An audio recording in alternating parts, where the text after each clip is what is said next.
ایک اور سانحہ، ایک اور امتحان، ایک اور دکھ، ایک اور جگر چھلنی کرنے والا واقعہ۔ آپ صلی اللہ علیہ وآلہ وسلم کا صاحبان حیات یعنی حضرت ابو طالب علیہ السلام دار فانی سے کوچ کر گئے۔ اہل قریش ایک دلیر اور جانباز شخص کے خوف سے آزاد ہو گئے۔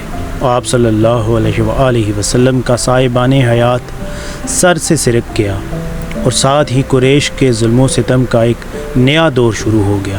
قبل ازیں ابو طالب علیہ السلام آپ صلی اللہ علیہ وآلہ وسلم کی شخصیت اور تحریک کے لیے رہنما اور کفار کے حملوں کے خلاف ڈھال بنے ہوئے تھے۔ اب قریش کو روکنے والا کوئی نہیں رہا تھا۔ ابو طالب زیر زمین چلے گئے اور بالائے زمین قریش اسلام کی راہ میں کانٹے بچھانے لگے۔ جو کثر شیب ابی طالب کے محاصرہ میں کم رہ گئی تھی، اس کی تکمیل کا مرحلہ آ پہنچا۔ قدرت اپنے نیک اور برگزیدہ بندوں کو خوب آزماتی ہے۔ آزمائش در آزمائش آپ صلی اللہ علیہ وآلہ وسلم ایک کرب سے آزاد نہیں ہوئے۔